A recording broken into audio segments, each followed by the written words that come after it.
We are back. It's NFL Week 8. I've got the Shark Lab with me, the author of Winning the $1 Million Game, Secrets of the DraftKings Million Maker, available on Amazon, my man, Burns. And we're taking a look at NFL Week 8 quarterbacks, wide receivers, all the positions, and just plays that are going to help us take down the Millie this week. What's going on, Burns?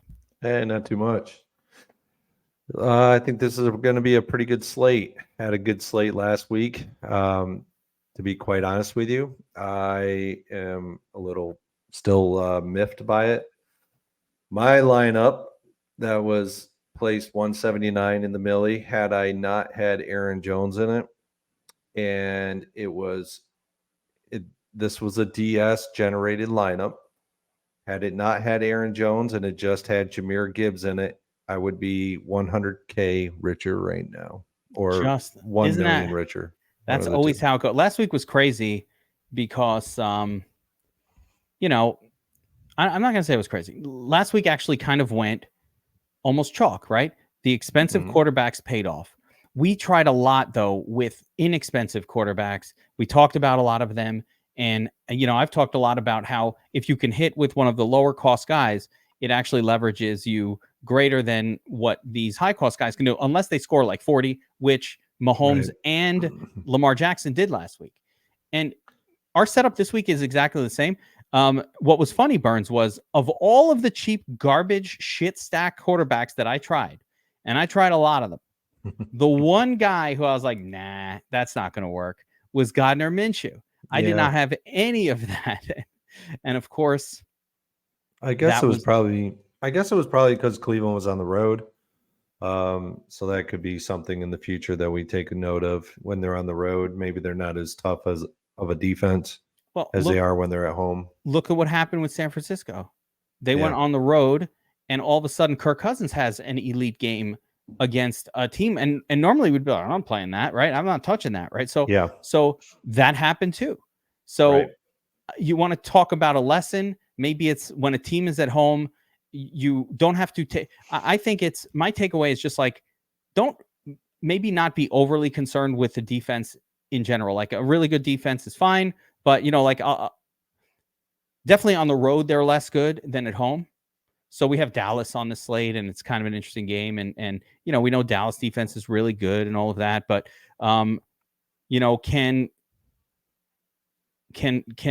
the Rams offense do anything in that game? And certain teams are good against good defenses, and other offenses just collapse against a quality defense. So have to keep that in mind as well. It's takeaways. This slate sets up almost the same as last week, except with so many more games. Yeah, I agree. And I'm looking back at that lineup that came together. It had Donta Foreman in it. It had Kendrick Bourne. It had Kelsey. It was a Kelsey Mahomes stack with Rashee Rice. It had the Giants defense in it. So every play or every game was essentially a play that we had talked about or we were on. So outside, I mean, Aaron Jones was in a good spot. He could have blew up, and that would have been a winning Millie Maker lineup. Aaron Jones did Aaron Jones things. That is just his career in a nutshell. Kind of low volume, disappointing, and then pops off, but more inefficiency than volume. That's been Aaron Jones for a long time. Listen, it happened. I liked Aaron Jones a little bit last week. I loved Donta Foreman. Last week, what hurt me was I had so much Ford. We nailed the defense because I was going Bears all day against that backup quarterback for the Raiders, and it wasn't high owned. They put up a monster score. Ford getting hurt early in that game did not do me justice. I mean, 5 minutes into the game, he's got 17, and then I'm like, oh yeah, we're doing it. And I had so much Foreman and Ford, that combination was going to lead me to glory, at least in my Mahomes or Lamar lineups, as I did not have Minshew. But of course, Ford kind of peters out, and what could have been a great day did not fully transpire for me either. It was fine, but no takedown. So we're back at it. Yeah. I can see this week being a takedown week. I don't know. Somebody from DFS Army is going to take something down. We usually always do. We already started on Seems like Monday with the crazy. with the showdown and more takedown. So, and we'll see what happens on the Thursday night one, but fingers crossed. So It's so crazy how much we take down. we have an interesting slate. So I want to get into this quarterback position, and what I see here is what I'm calling a bit of a dichotomy, right? So at the very top, and I'll bring up the game tiles here, but at the very top we have 3 elite quarterbacks, all of whom are in a spot where they're heavily, or at least somewhat heavily favored, right? And that makes it interesting. So I'll bring up the game tiles here, and just let me put this on screen. While you're bringing that up, I couldn't believe how great the fade of Justin Herbert was last week. It But was by the way, perfect. And by the way, and that's the other part. Yeah, if you came away from this show, a lot of people, the only real reaction we got was, "Are you sure you want to fade Herbert? What are you, crazy? Or you're going to fade Keenan Allen here? You're going to go low on Keenan Allen?" Yeah, I actually got maybe 3 or 4 lineups of Keenan Allen, and which was way too much. How many are you making? I mean, I got 3 or 4 of him, and then I X'd out Herbert. Yeah, I and did then that. Eckler, I got like maybe 3 or 4 lineups, and I was happy. I was like, yeah, that's about enough. That part was good. Eckler hurt me a little bit last week. I definitely liked Eckler. My course didn't really hit at all. It's funny, a lot of the plays we talked about smashed, but the ones I upped my volume on a little bit just didn't quite hit. So I had a lot of Amari Cooper too. That one was rough. That was a rough one. Yeah, I could see how that one would be rough. Deshaun goes out real early. I mean, it was like negative 0.8 points. It was weird. And I had some Deshaun Watson too on that note, and never again, right? I'm going to give the guy the benefit of the doubt that he has a legitimate injury, though. So I'll give him some benefit. Give him a little bennies there, a little benny of the doubt. But I saw a really funny meme where someone was like, I guess Deshaun Watson learned that no means no, or I don't know what. It was something funny. One of the cornerbacks or something. I don't know what it was, but yeah, Amari Cooper sucked because of I thought if Deshaun Watson would have played, Amari Cooper would have been good. So, sure. But the main thing was a lot of the misses was playing the shitty quarterbacks, and that's a reminder that shitty quarterbacks are shitty quarterbacks for a reason. Like 1 or 2 of them will pop off each week, but it's tough to know which ones. And this week we have like a lot of them, and again, they're priced down for a reason. They're not good, and so guys like Baker Mayfield or Des Ridder, they're not good. They're not going to be able to be consistent fantasy producers, but in tournaments, that's what you got to mess with in order to try to win the big one. So there could be one this week that actually pans out okay. He's low enough in salary that he doesn't really have to do much at all. I hope we're on the same guy. I have a pay down option that I am obsessed. It is my absolute favorite way to build lineups this week, and it is crazy. I'm like, I don't even know what I'm doing here, but it's so fun to build these lineups, and it's all I like. I'm obsessed with it. So we're going to save that for a minute from now, but I don't know if you're on the same guy that I am, but there is a pay down option that is just exploding off the page for me this week. I think I'm on the same one as you. Yeah, it might be the same guy. But let's start at the top. Okay, so you've got Mahomes, you've got Jalen Hurts, and Lamar Jackson, and I don't know why Tua is in that mix as well, but I guess he's in that crew. They're all around 8K. Mahomes is not as heavily favored as you would think. None of them are as heavy favorites as I would expect. All of them are kind of around 7-point favorites with Mahomes coming in at a 7-point favorite over the Broncos, 26.75 point team total. You've got Lamar as a 9.5-point favorite against the Cardinals, understandable. Yep. And then Hurts as a 7-point favorite over the Commanders. Listen, 7 is a competitive game, kind of. Yep. So each one of them has their pros and cons. I would say the pros are they're all probably good for. The way I set it up, and you tell me if you think this way. I have Mahomes as the safest of the trio, with Hurts as sort of the perfect mix of upside and downside, and Lamar plenty of upside, a little cheaper, but probably the lowest floor of the three. I'm not really counting Tua in that group because he's kind of a different player. Oh, you're on mute, or you pulled your mic out. I would say out of those three, the highest tournament upside guy is probably Jalen Hurts this week. He's got a good floor, and he's got a really good ceiling. Washington, none of these three defenses that these top three guys in salary are going against They're all are really very bad. good. They're terrible. But Washington seems to bleed more and more points every week to the quarterback position. Arizona the same with Lamar, and then they're all really bad. Yeah, and then Denver's really bad. But my worry about Lamar is he's on the road. Maybe that actually forces him to do more where he's going to be throwing and then running with his legs, because the projections that I'm seeing for the rush yards, it's pretty high for Baltimore, so that makes me believe that Lamar is going to get a lot of rush yards.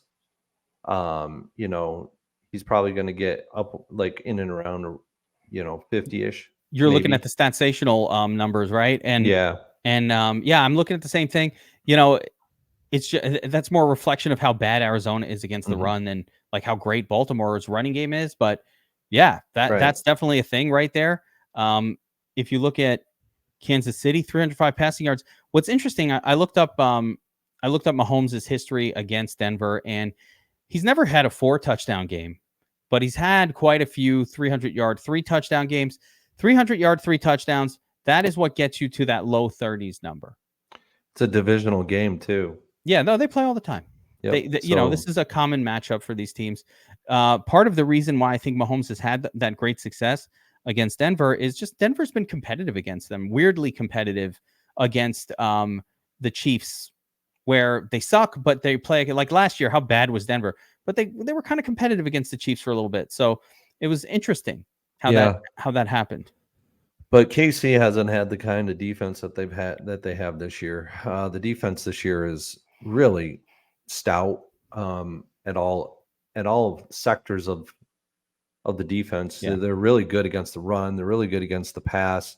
It's really difficult to move the ball on them this year. But as we saw with Herbert and crew, didn't look. I'm going to go back to a Shark Lab theory that we've sort of been working on, let's say, or it's been evolving. So about the home QB and the away QB, I think that with a player like Mahomes or Lamar, those guys who are just so good that sometimes at home the team is so dominant that they don't need to do as much, right? And don't produce as big of a score. Where like on the road, so like the Eagles, for example, if they're at home in this game, the Commanders might get wiped out really early and just kind of quit and not have a lot of fight in them. And then the Eagles can kind of sit back and just chill, hand it off, or let the game kind of let the clock run out, so to speak. Kick a couple field goals, you're fine. But on the road, I actually think these situations with a heavy favorite team on the road might actually be better for QB scoring, because it elevates the chance that the home team is at least putting up a fight, keeping it competitive, maybe scoring a couple times, put some pressure on the opposing offense. I don't have data to necessarily back this up, but I'm wondering if a heavy favorite or medium favorite road stud, has a better chance of hitting than the same situation, but the players at home. Yeah, I mean, it's a viable thing. I think they do. They have the away crowd behind their home defense, or their home offense, and that's going to push them to actually, do better. Whereas, like Arizona, if they were at Baltimore and it was a 1 p.m. game with this same spread, same point total, Arizona may be out of this game with it by the end of the first half. So, likewise with Washington, like you were saying, and Denver. Even though I think Denver, the pride aspect of it is probably a little bit more. But Washington, they have a decent. They can sling it. Sam Howell can sling it. McLaurin, he's he's becoming a staple for Sam Howell. Yeah. As is Curtis Samuels. And Philly isn't the defense that they were last year against the pass. They are very good against the run. So, Brian Robinson and Antonio Gibson is a complete fade. Philly, a bit of a pass funnel defense. Yeah. Take a look here. This is interesting. Take a look at these numbers. I got to make sure you can see it. I'm going to control plus this bad boy here. Oh, yeah. Oh, look at that. Huge. Oh, yeah. I studied this sucker like weekly when it comes out. This is the most important tool for DFS. And it's on Sharp app. Available at Sharp app. Go check it out. But let me go to that team here. Where was I? As I blew it up and now I can't find it. Eagles. Yeah, the Eagles project really well in this game across the board. 150 rushing yards, 277 passing yards, and all of that spells like goodness for Jalen Hurts. So I think Jalen Hurts is locked into like a 20 plus score. It's just, can he get you the 35 that you need? And that's really the difference. We saw it last week. One of these cheap quarterbacks is probably going to get like a 22 or a 24. Sure. So these expensive guys, these guys need to hit 35 type numbers in order to put a big enough gap in there to justify what is an elevated salary level that DraftKings is using this season at the quarterback position. So I think that's just something of note. It's noteworthy, and just something to keep in mind here as we progress through the season. But let's jump back over to these quarterbacks and just kind of this trio. Do you have a favorite? All the same for you? I mean, if we're Hurts. Yeah, I would say Hurts as a tournament off of the other two guys, because the other two guys blew up last week. I mean, you could essentially had either one of them in your lineup and you were doing really good. Same score too, so it didn't matter. Yeah. So other than the fact that Lamar was cheaper, but what typically happened with Lamar was you're stacking him with Zay Flowers and Andrews, and depending on who else you used in the lineup, you may not have been able to get to Kelsey, but Mahomes, you're stacking him with Kelsey. Every Mahomes lineup, like you should have had Kelsey and Mahomes go together at this point. Kelsey, Mahomes, and Rashee Rice was pretty much the trio. And then if you added Josh Palmer, you were like sitting real good. And that's how my lineup went in the Millie. But I do like Hurts this week a lot. I like pairing him up with AJ Brown. I don't mind Devonta Smith, but Smith hasn't been doing it for me. No, he's not. He's having a rough year so far. I don't know what's going on with him. I think it'll turn around. I'm getting fantasy football. Like, should I quit on Smith? And I'm saying no. I still think it'll turn around.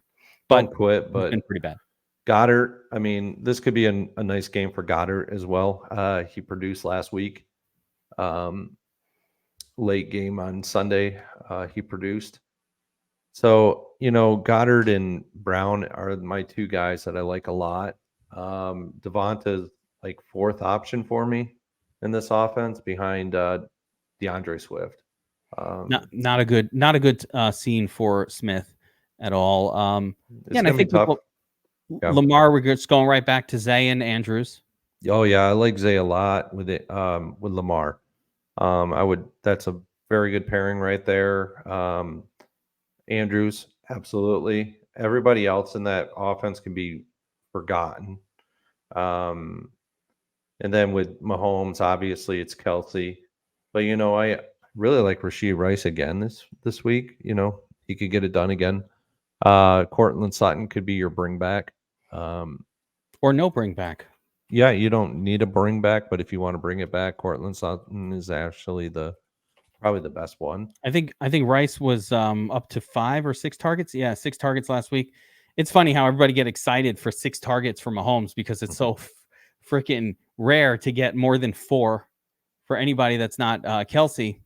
That him popping for 6 is like, oh, he's the guy now. So Normally, though, I have to be honest, 6 targets for a 5K player is not, I'm not excited about it. That is not volume that is quite enough to justify that salary most of the time. But again, Mahomes is not an average quarterback. You don't need as many targets from him to do well. Let's talk about some of these other guys, because it is a big slate, Burns, and there are a lot of players available on this one. I find the mid zone almost not good, in the sense that I most of these players are players that have not hit the 30-point mark all year, and you kind of want to be in that zone, upper 20s on a 6K guy to be relevant. So I'm going to go through a few of these. I have a few just straight no's, and you tell me if you agree or disagree. Okay. I'm probably not going to be on Tua very much. I love Tua as a player, but probably not going to be on too much of that. How about you? Yeah, I'm not going to be on him like I'll be on the other three. He's just too close in salary to the other three guys. That just doesn't make sense. I would rather just have Tyreek as a one-off in my lineups versus having Tua stacked with him. That's how I see it as well. You can just play Tyreek at that point. You can get most of Tua's upside. Kirk Cousins just a straight no at 6,900. I'm out. Yep, me too. Stafford at Dallas, not interested. Yep, me too. Stroud is a little pricey here. I like Stroud a little bit, but yeah, I like a little bit of Stroud. I don't hate him with Nico. It's a comfortable, but I'm not sure. But the flip side is I don't really think it's going to get there. Like I'm skeptical that 6,300 Stroud, who hasn't passed 24 fantasy points this year, is going to, magically get us a 30 in what probably isn't the most competitive game, but he's on my list. He's playable. Yeah, I had him in the Shark Chronicles article, but I pulled him. That's how I feel about it. I just think Carolina, I just don't feel good about it. Him going into Carolina. There's something about that situation I'm just not feeling for Stroud this week. I would be probably better feeling if he was at home versus going into Carolina. Rookie. It doesn't project all that well. This is what got me all, not super excited about it. It's just like 223 yard projection. It's not exciting, and I don't think this is distinct enough. So tell me about, we're in the mid zone here. What about Lawrence at the Steelers? Yeah, he's a guy that made my article. There's a lot of things checking off for him. Pittsburgh, they're like 19th against the quarterback in average fantasy points against. Yeah, Steelers are not good defensively. They're good at, their defense is good at scoring, but they don't project all that well. The problem is Jacksonville does project for 144 rushing yards here, which means there's a reasonable chance that this is a more ETN focused game. I don't think my outside, this is GPP only. Let me put it that way. Millie Maker only. I don't think that Lawrence can get you the 30 that you need out of him. Yeah, I think it's going to be tough for him. He hasn't shown it all year, but he did show it at times last year. I just don't understand the dichotomy between with Ridley.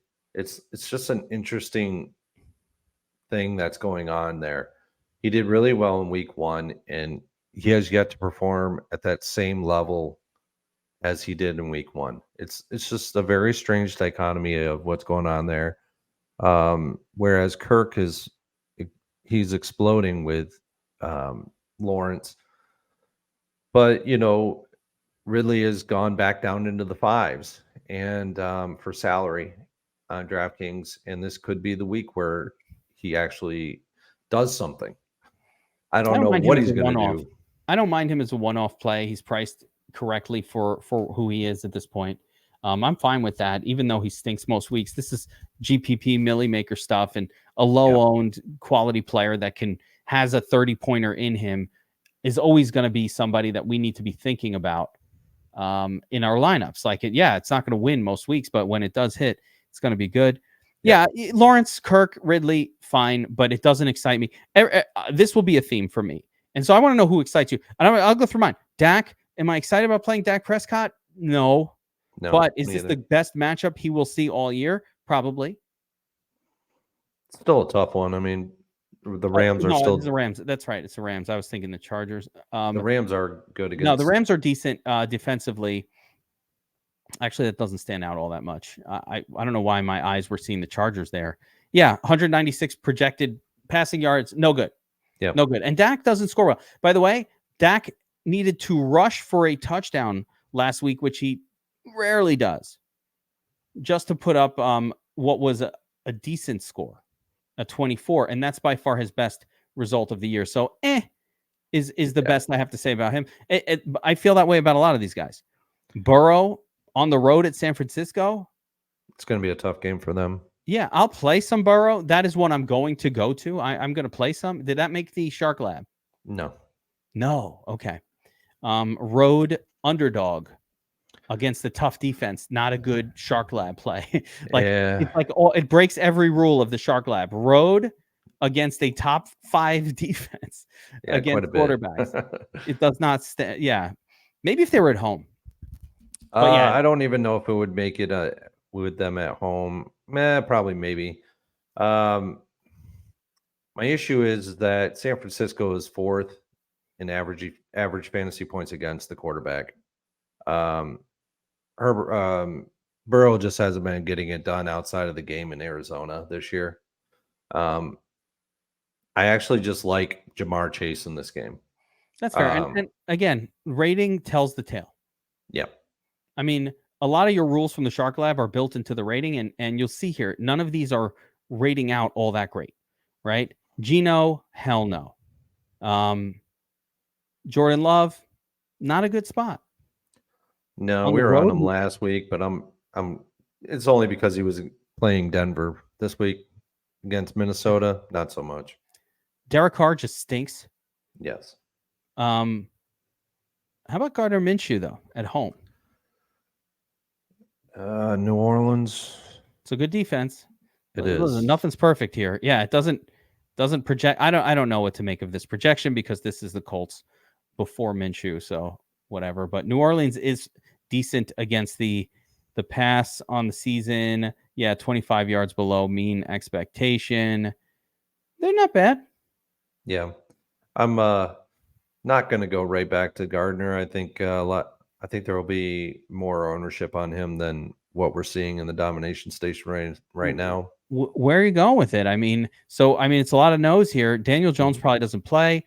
Russell Wilson is a no for me against KC. Not interested. Tyrod against the Jets. That's a no. There's one. I know, but wait, I wanted to go through all these other ones. I'm saying in the 5s, there's one before we get to that guy. You could potentially go to Bryce Young this week. He looks the best in the 5s. Everybody else is almost unplayable in the 5K salary range. What about Dez going up against the no QB Titans? My only issue with them is that they're okay, I guess. Their projection was really bad from passing yards. I don't think it was that good. I think it was like 200 yards, maybe 220. Yeah, 220. It's pretty bad. Yeah. Look at what the Titans are projecting, and that's with their starting QB in the game. This is going to be an interesting game. Yeah, Tannehill's out. It's Will Levis. Do we have any interest in Will Levis? I don't know. Yeah, me neither. I don't think he's good, but you know what? I hadn't considered it because I thought it was going to be Malik Willis, who I know is terrible. Mm-hmm. Yeah, I'll get a couple shares of Will Levis going. I won't play him. Only because I just don't think he has it. I watched him in college. He is now we would love to put the defense against him. Core. Don't even get me started on core defense. In college, he was a interception machine for the University of Kentucky. We're talking about almost as many interceptions as touchdowns. He has a weird college history where you see his stat lines and you're like, that guy made the NFL. 22 and 12. Like his college seasons would be like 21 touchdowns, 17 interceptions. Numbers that were not in the realm of people who make it to the NFL. And you're like, wow, really? What are they seeing him? I don't know. I don't even understand why there was such a aura around this guy when he was in the draft.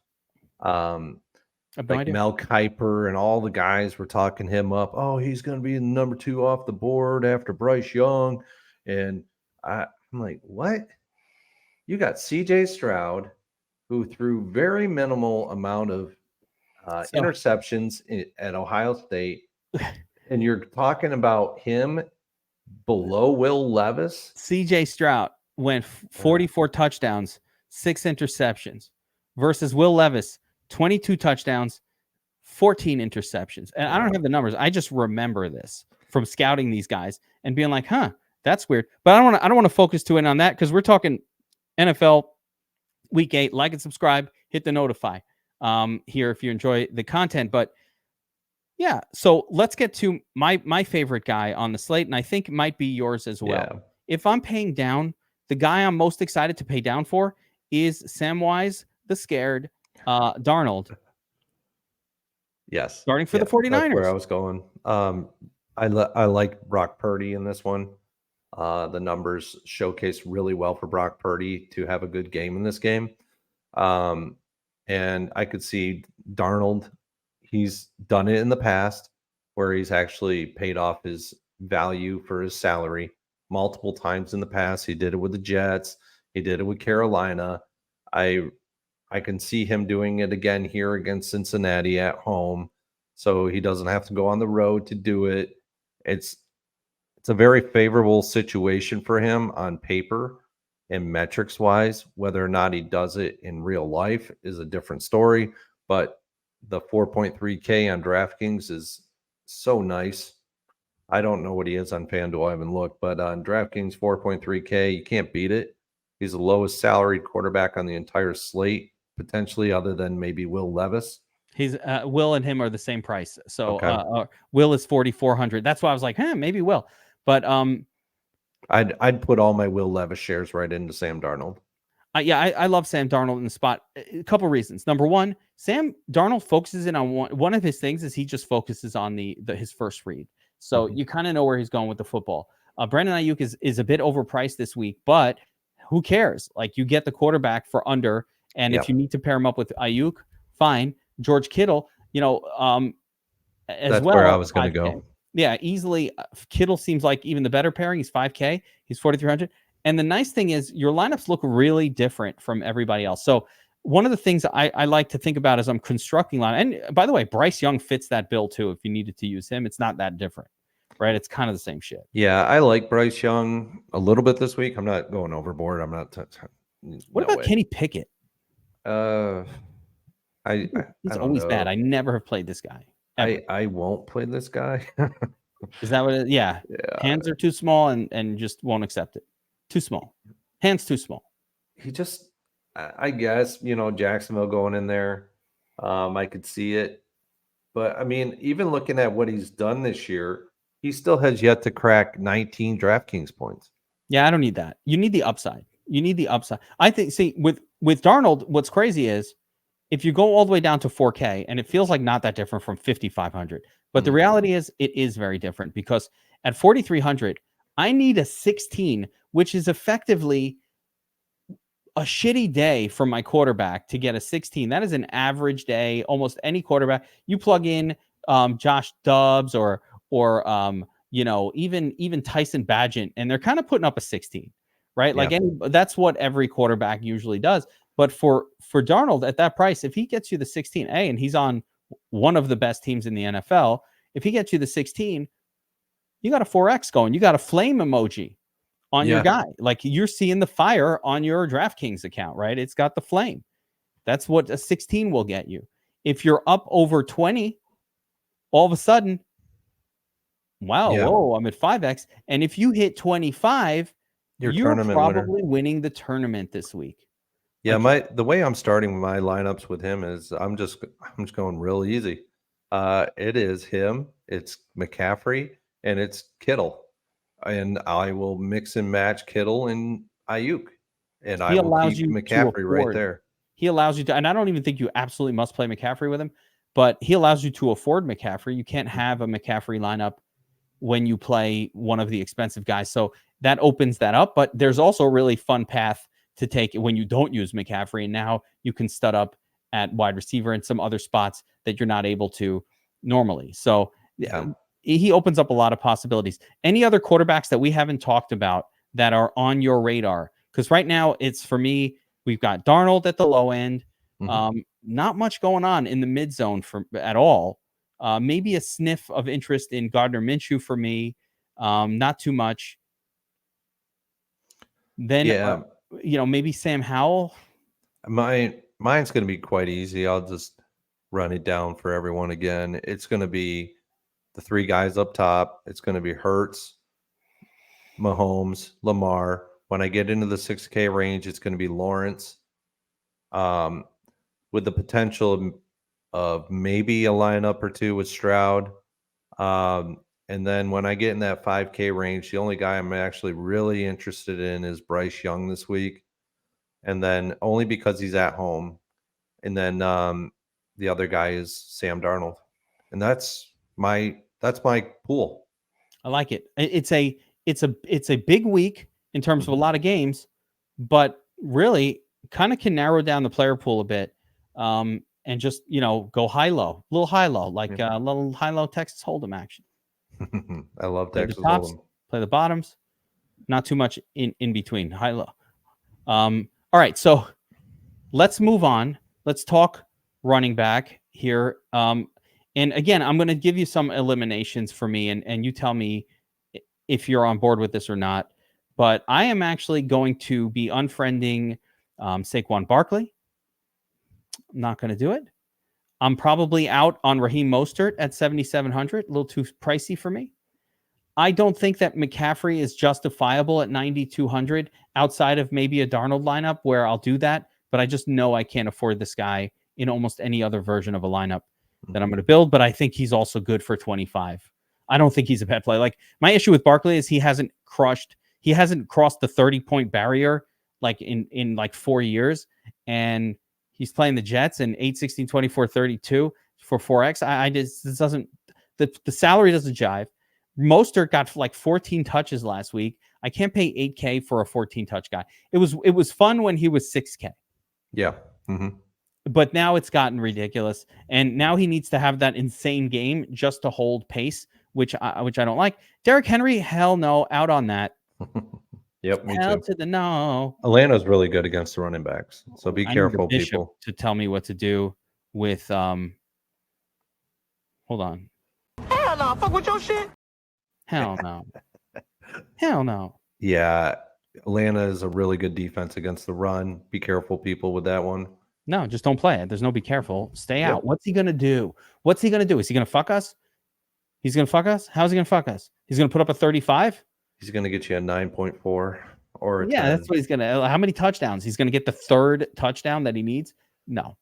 I'm happy to fade that. So here's where I'm starting to be interested in some names. Tony Pollard, I feel like is due for some touchdowns.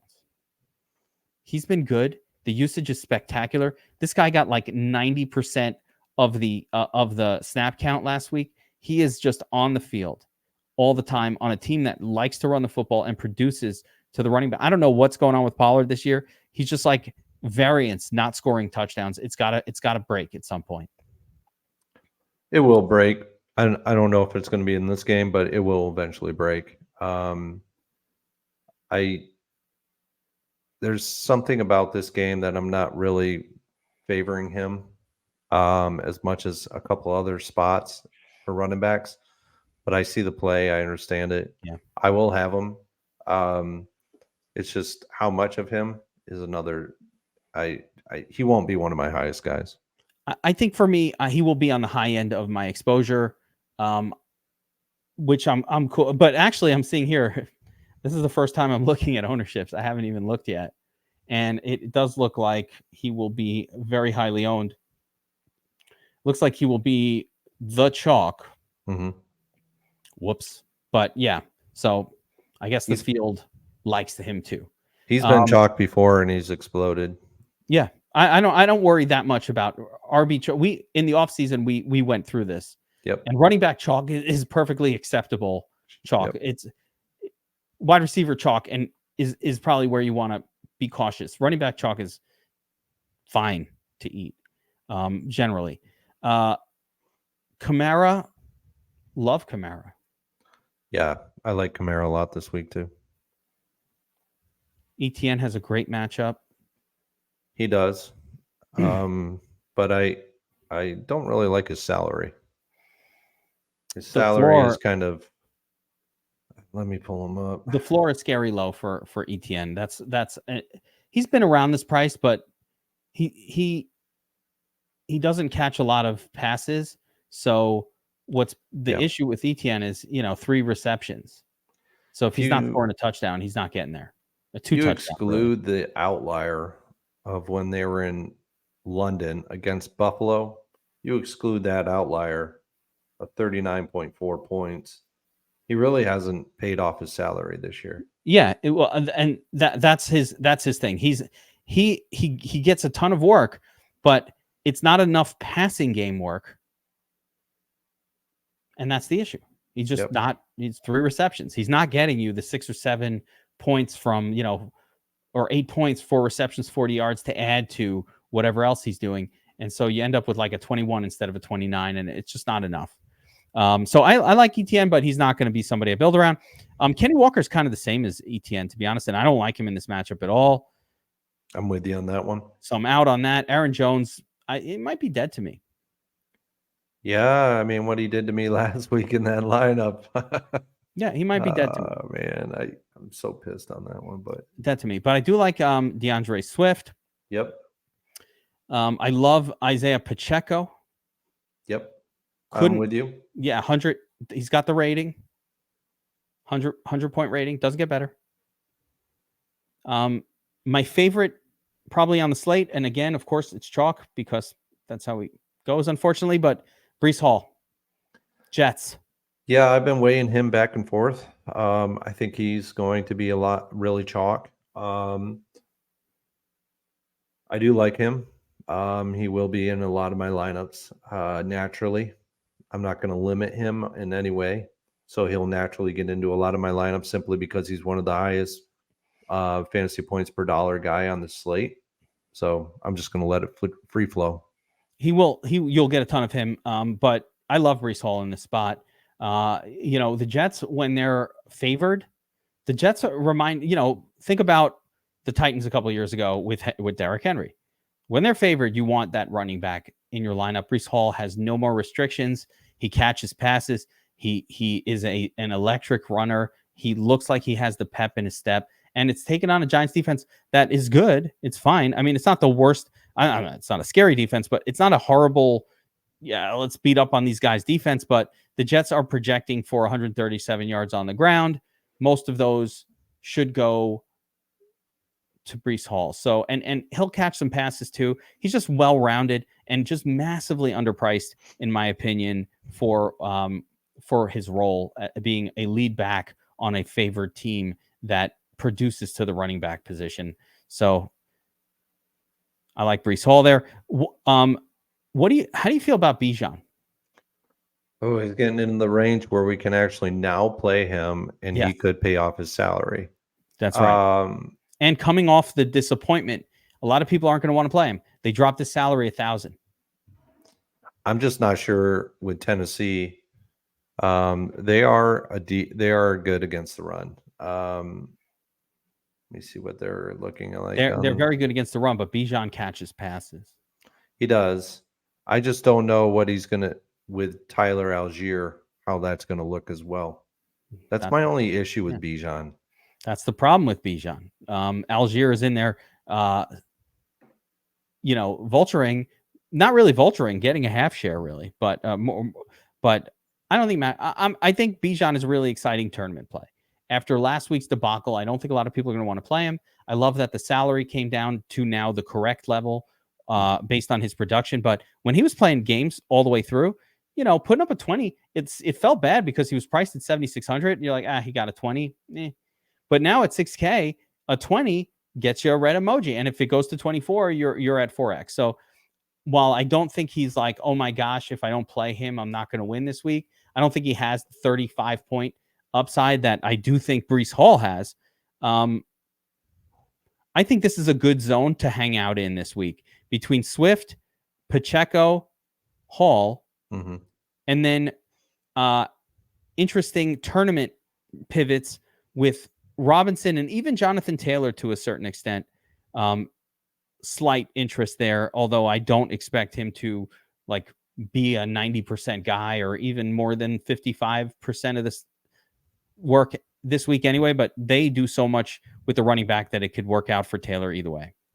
Yeah, that's true. New Orleans, they're pretty good, but I could see Taylor definitely getting loose in the secondary a couple times.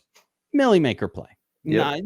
If I'm punching the buttons for my cash lineup or for my something handcrafted, I'm probably defaulting to Hall, Swift, Pacheco, and maybe one or two others that we might discover a little lower. So outside of that zone, is there anybody else that's popping for you? Yeah, there's one or two more guys here. Dameon Pierce up against Carolina. Carolina is a leaky faucet against running backs. This could be the way that they actually keep up with Carolina or hold Carolina.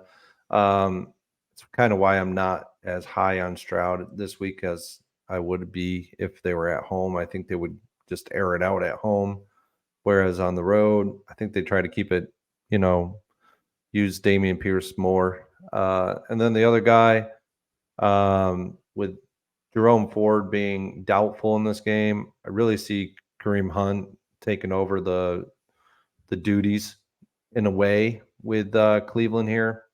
You got Pierce strong in the backfield there as well. That could be vulturing. That's a concern, but Kareem Hunt could potentially do it through the air on swing passes, short out passes here. But I don't like the quarterback situation. So I don't really know if I'm going to be heavy on Kareem Hunt or not. It's something that I'm weighing right now. I started off the week excited about Hunt. Oh, Hunt, full workload, Hunt. And then I remembered how many times in the past that exact situation has come up.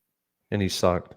Every single time that it's happened, it's been a disappointment. And that is one of the most consistent things I can think of. Like, it's always, and to make matters worse, Burns. Yeah. I don't think Kareem Hunt is in the kind of game shape where they could lean heavy on him even if they wanted to. I think Pierre Strong is going to get all of the Ford touches, and it's going to be a 50-50 split.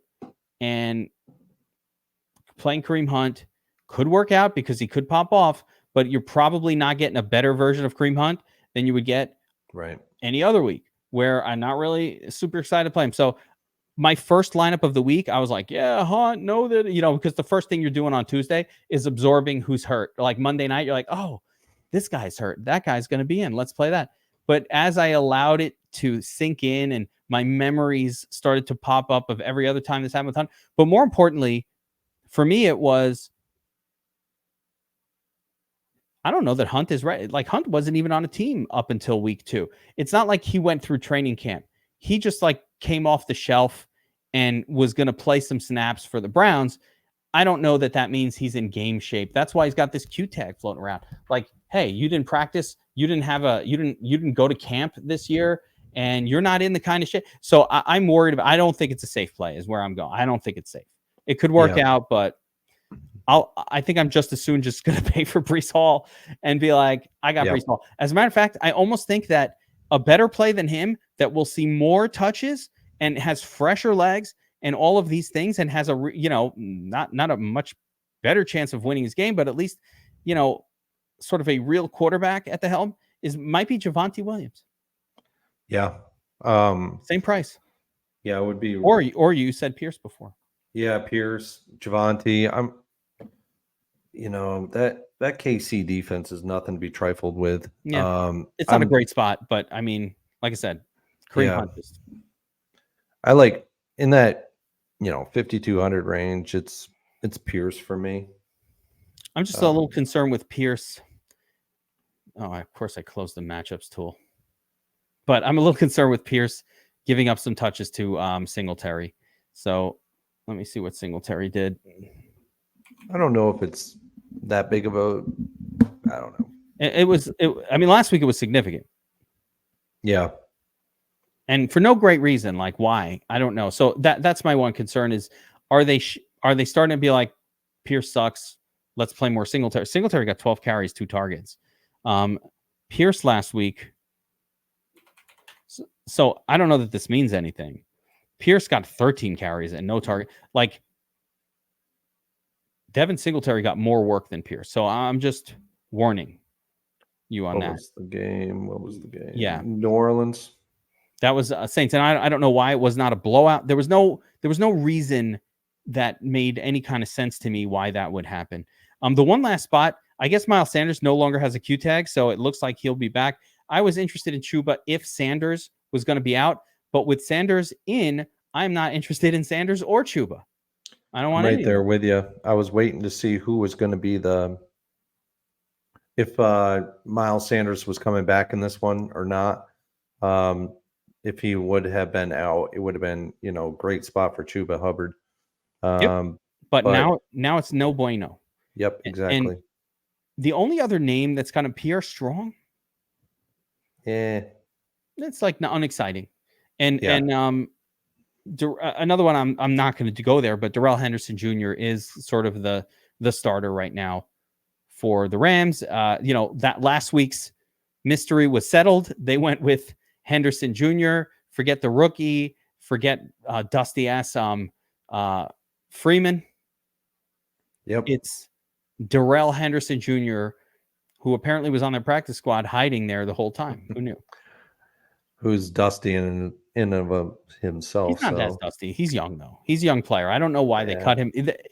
Rams do weird shit. Like, they just randomly cut you. Like, they cut Cam Akers for no reason. And now they don't have a running back. And they're like, oh, shit. Maybe we should have traded him for a 7th, for flipping a 7th for a 6th. Like, they just gave Cam Akers away for no reason. I think they hate the guy. And they probably do. I mean, didn't they have issues with him? No. Or something in the past? I don't remember any issues. I was just like, it's random. All right. So at running back, I think we're sort of settled in on that group. It's going to be a lot of the 6K guys. Who is your favorite on the week, Burns? Salary range. I would say at the high level, my favorite guy was probably going to be, it's going to either be Kamara or McCaffrey. I know those are way different salary ranges, super different in price. But like those two guys at that range in the 6K, I'm going to be on Pacheco a lot this week. I love the matchup for him. Breece Hall in the 5K range. And then if I need to get really low in my 5K range, it's going to be, Pierce and potentially a couple others in there. I'll give the heads up that if you're watching the Players Club on Saturday and not much has changed, and we're building lineups together, if you're DFS Army VIP, make sure that you always watch the Players Club. That is the key. We bring it all together to our live stream, build lineups, do the whole thing, go through the whole slate, figure out our latest breaking stuff. But I think most of the lineups, I'm just going to start with Hall. I'm going to then click on either Pacheco or Swift or Kamara or Pollard. Like, it's going to be something like that, but it's going to be that group of 4 or 5 that I'm going to be going to as my core group all week. They're just all good. They're in good spots, and I love that group. All right, let's check the time. Give me a couple of one-off. So without going through the whole wide receiver position, we'll save that for tournament tactics, but give me a couple of high-end wide receivers that I can take as a one-off. So forget about stacks for a minute. In the top group, do you have anybody who pops for you as a standalone? Hey, I just want to play this guy. I don't even need his QB. Yeah, I mean, we talked about him a little bit earlier. It's Tyreek Hill. I don't even need Tua. Then I would say Jamar Chase is the other one. I don't need Burrow in this one, but I really like Jamar Chase. And then, Cooper Kupp is always just a dynamic player. You really honestly don't need Stafford with him. Yeah, but no, those three guys are dynamite, but I might even be liking AJ Brown better than all of them this week if I'm going to be landing on Hurts a lot this week. So yeah, might as well just stack Hurts with AJ Brown. He's been so great. I'm going to tell you one guy not to use. yeah, If you're going to play Brandon Ayuk, it must be combined with Darnold. Yeah, agreed. If you have an expensive wide receiver tied to a very, very, very inexpensive quarterback, there is no logic that says I should play this guy without the quarterback. If Brandon Ayuk is putting up a number that is good enough to win the tournament this week, he will drag Samwise with him, kicking and screaming across that finish line. So if you're going to play Ayuk, if you're going to play George Kittle, just play him with Sam Darnold. Don't need to just tie them in if you use the optimizer. Make that rule, and I think you'll be happy if you do that. Yeah, I like your call on AJ Brown up top. I think CeeDee Lamb is a guy that is priced too high for the number of targets he gets most weeks. So I'm just having a difficult time wanting to use him in lineups. And then it's funny, you get out of the stud zone here. There's a lot of interesting mid-level players that are kind of popping, and I like them all. Adam Thielen, the dude is getting 12 to 14 targets. He's like Cooper Kupp reincarnated. Yeah, he's like their whole entire offense. Yeah, it's crazy. I have not been on board the bandwagon. I was on board the bandwagon the first couple of weeks. Then I jumped off thinking, hey, I wrote it to 5K. No need to keep going with this. And then it just keeps going. And I'm like, man, I sold the stock way too soon. I basically sold, Tesla when it went from 50 to 90, and I missed the move from 90 to 400 with Thielen this year. Why Tesla? I don't know. That's why I just said it. Thought of a crazy high flying stock, Tesla. That's what it was. I got off too soon with Thielen. I like him. I don't know. I'm having a hard time getting back on. I feel like it's very expensive for somebody catching passes from Bryce Young. Yeah, I agree. He's getting up there. 6.6K is a lot. A couple names I do like in this zone, and you tell me who the Shark Lab is on, but Michael Pittman, yes, okay. I'm fine with that. Good matchup. I mean, not great, but fine. Chris Olave, like even more. 12 targets. Eventually, Derek Carr is going to open his eyes and see this kid running wide open on every fucking play. Or maybe they'll just give it to Taysom Hill and let him throw it to Olave. Yeah. Oh, it would be nice. I mean, Olave. And he's like, throw it to me. And Derek Carr's just looking at Josh Jacobs. Let me check it down. It's horrible to watch. Garrett Wilson has the vaunted 38% target share. Yeah, that's sweet.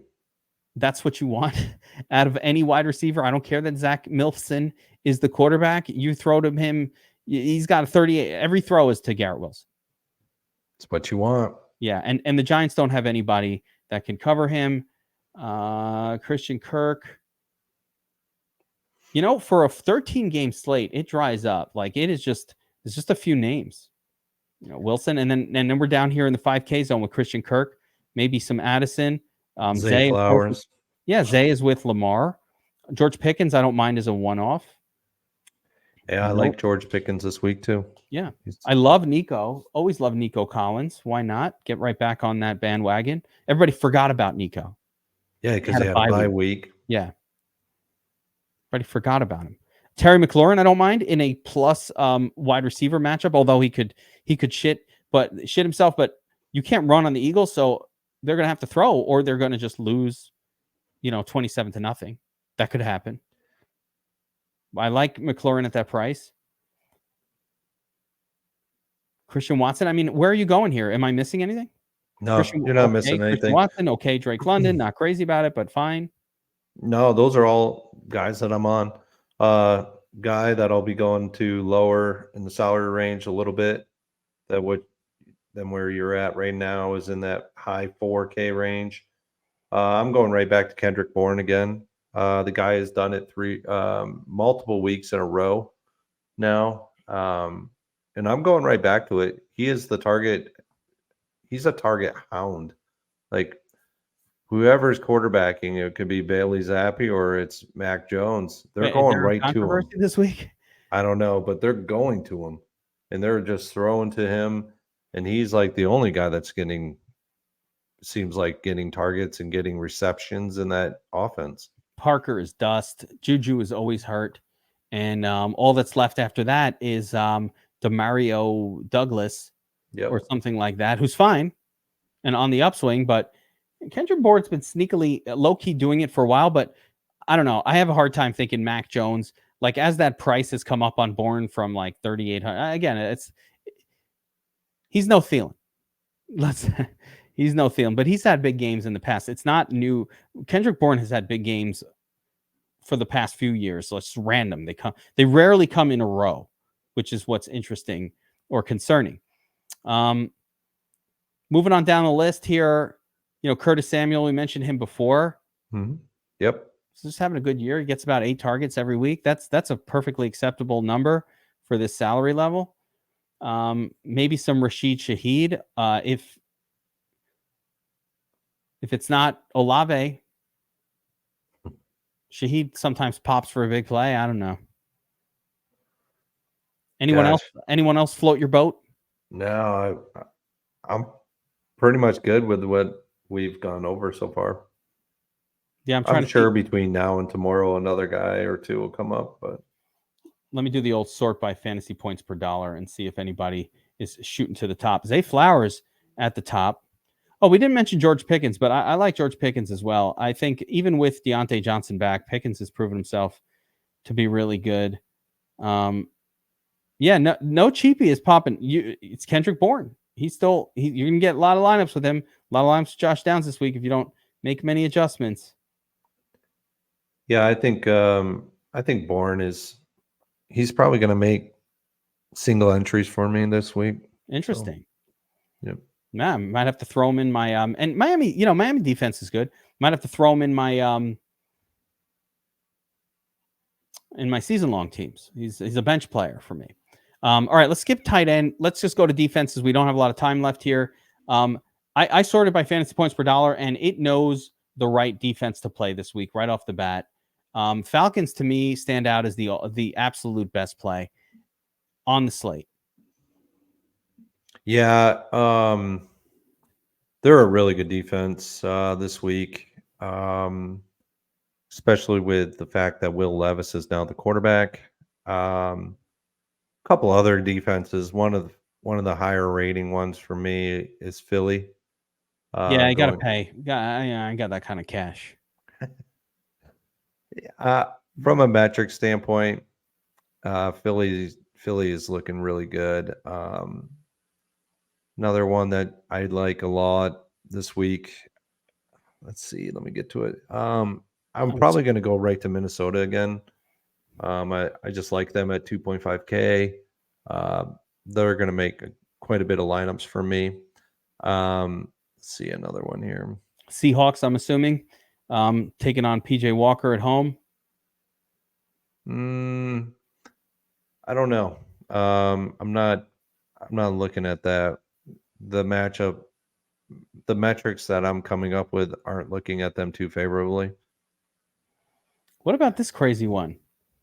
Bengals up against Sam Darnold. No one's thinking about it.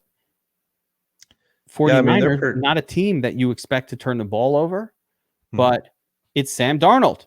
Yeah. Sam Darnold can play a good game, but he can also be horrible. Very true.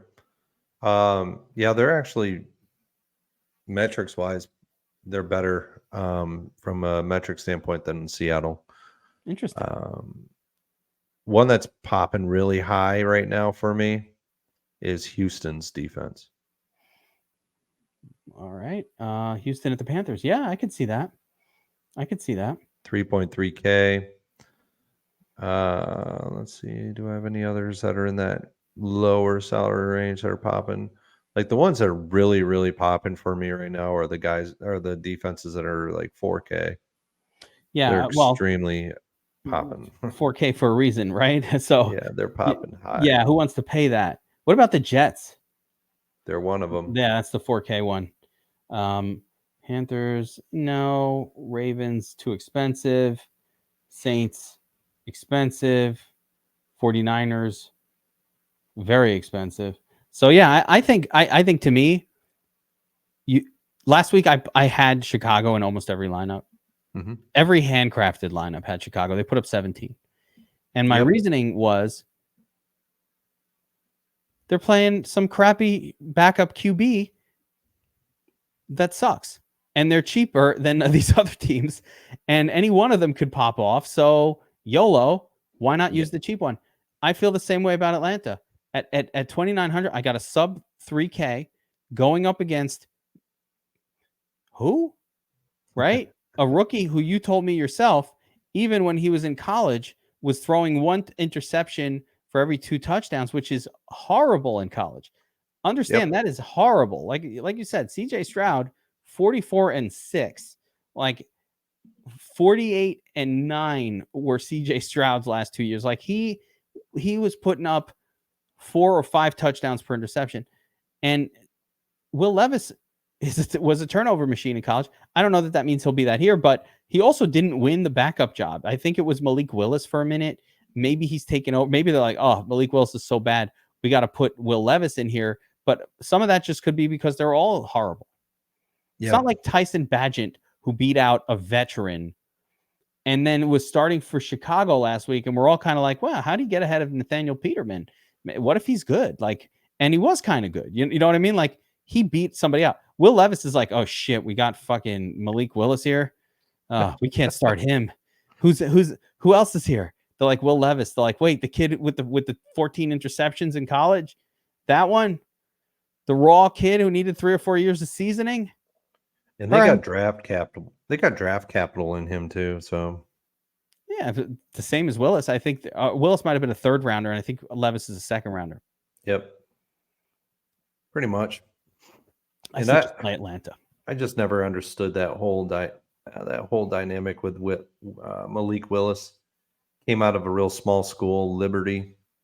He could run. Yeah, the same thing that gets you with all other things in the draft gets them there, which was athleticism. He has great athleticism. We can.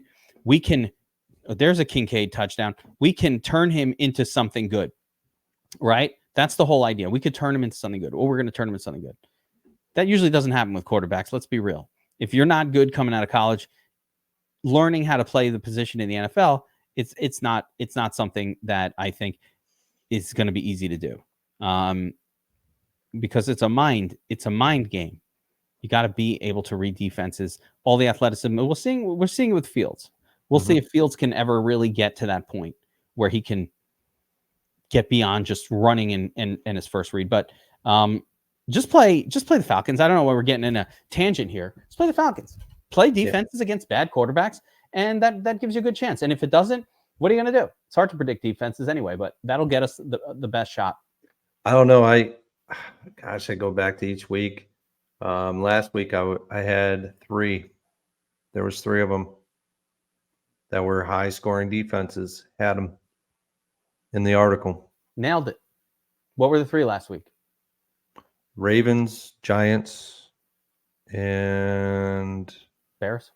Yeah, I think Bears. Ravens was expensive. Can't remember which one. No, Ravens were only 2,500. Ooh, okay, they were the cheap ones. Last week. They played They played Detroit. That's right. Oh, that was another really good one. Yeah. Yeah. The defenses last week. Where was your Gardner Minshew play? I had to rethink it, I guess, because Cleveland was on the road as a defense. That's one where I'm going to have to be like, Cleveland on the road as a defense, when you have Gardner Minshew that can slice and dice you. Maybe we need to load up on Geno this week. Yeah. No. I don't know. I mean, no, don't do that. Definitely not. So, all right, Burns, let's wrap it up. Remember, if you want the book, Winning the $1 Million Game, Secrets of the DraftKings Million Maker, the link is in the description below. Burns's incredible book with all kinds of math strategies on how to take down the Millie Maker and different combinations, all that good stuff. A lot of what comes out in the Shark Lab article. If you want to check out the Shark Lab article every single week where he puts those metrics from the book into action in the article, lots of numbers, lots of good stuff in there. Check that out at dfsarmy.com. And if you're not signed up at DFS Army, it is a great time to get signed up as we're running our NBA promotion. Code NBA23 knocks off 23% of your monthly dues for new users only. So check that out, and we will see you next time. Good luck, everybody.